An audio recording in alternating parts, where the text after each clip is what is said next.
എല്ലാവർക്കും സുഖമാണെന്ന് വിശ്വസിക്കുന്നു. ഗ്യാസ് സിലിണ്ടറുകൾ ഉപയോഗിക്കുന്നവർക്ക് വളരെ സന്തോഷകരമായിട്ടുള്ള അറിയിപ്പാണ് ഇപ്പോൾ കേന്ദ്ര സർക്കാരിൻ്റെ ഭാഗത്തു നിന്നും സംസ്ഥാന സർക്കാരിൻ്റെ ഭാഗത്തു നിന്നൊക്കെ വരുന്നത്. വിശേഷ ദിവസങ്ങൾ അടുത്തിരിക്കെ വീടുകളിൽ പാചകവാതകം കിട്ടുമോ എന്ന ആശങ്ക വേണ്ട എന്ന് പൊതുമേഖലാ എണ്ണ കമ്പനികൾ വ്യക്തമാക്കി. പതിവ് പോലെ ബുക്ക് ചെയ്യുന്നതനുസരിച്ച് പാചകവാതകം വീടുകളിൽ എത്തും എന്നും അതിൽ ആശങ്ക വേണ്ട എന്നും പൊതുമേഖലാ എണ്ണ കമ്പനികൾ അറിയിച്ചു.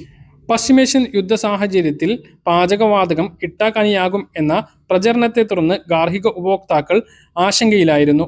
ഇതേ തുടർന്ന് പാനിക് ബുക്കിംഗ്, അതായത് എല്ലാ ആളുകളുടെ കയ്യിലും ഉള്ള സ്റ്റോക്കുകൾ പൂർണ്ണമായും നിറച്ചുവെക്കുന്നത് മൂലം ഉണ്ടായിട്ടുള്ള തിരക്കും പ്രതിസന്ധിയും മാത്രമാണ് ഗാർഹിക സിലിണ്ടറിൽ ഉള്ളത് എന്നാണ് ഗ്യാസ് കമ്പനികൾ പറയുന്നത്.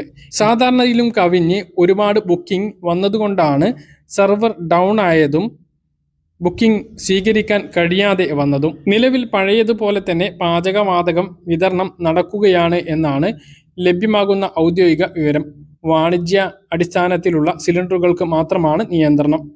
ഗാർഹിക സിലിണ്ടറുകൾ ഉപയോഗിക്കുന്നവർക്ക് തടസ്സം കൂടാതെ പാചകവാതകം ലഭ്യമാക്കുന്നതിന് പൊതുമേഖലാ എണ്ണ കമ്പനികൾ വാണിജ്യാടിസ്ഥാനത്തിലുള്ള സിലിണ്ടറിന്റെ ഉൽപാദനം കുറച്ചിരുന്നു. 20% മാത്രമാണ് വാണിജ്യാടിസ്ഥാനത്തിൽ വിതരണം ചെയ്യുന്നത്. അതുകാരണം തട്ടുകടകൾ, ഹോട്ടലുകൾ ഉൾപ്പെടെയുള്ള വാണിജ്യ സ്ഥാപനങ്ങൾക്ക് ഗ്യാസ് കിട്ടാനില്ല എന്നുള്ളത് സത്യമാണ്. പക്ഷേ വീടുകളിൽ ഈ പ്രതിസന്ധിയില്ല.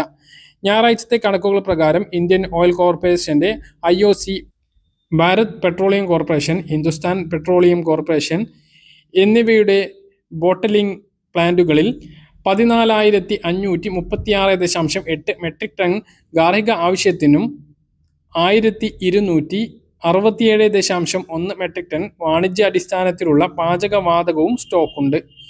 3,991 മെട്രിക് ടൺ, 457 മെട്രിക് ടൺ ക്രമത്തിൽ റീറ്റെയിൽ സ്റ്റോക്കും ഉണ്ട്. നിലവിലെ ശേഖരം അനുസരിച്ച് IOCയിൽ നിന്നും 18.7 ദിവസത്തേക്കുള്ള ഒരു പ്രതിസന്ധിയും ഇല്ലാതെ വിതരണം ചെയ്യുന്നതിന് വേണ്ടിയുള്ള പാചകവാതകമുണ്ട്.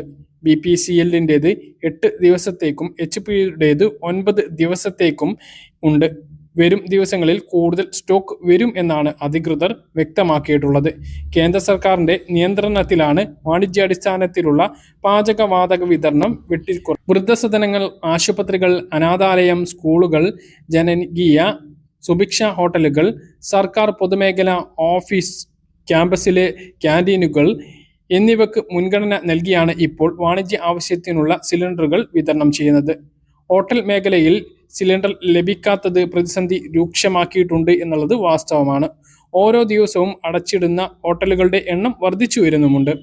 സംസ്ഥാനത്ത് സാഹചര്യം പരിഗണിച്ച് വാണിജ്യാടിസ്ഥാനത്തിലുള്ള സിലിണ്ടറുകൾ കൂടുതൽ ലഭ്യമാക്കണമെന്ന് കേന്ദ്ര പെട്രോളിയം പ്രകൃതി വാതക മന്ത്രാലയത്തോട് ഭക്ഷ്യമന്ത്രി GR അനിൽ ആവശ്യപ്പെട്ടിട്ടുണ്ട്.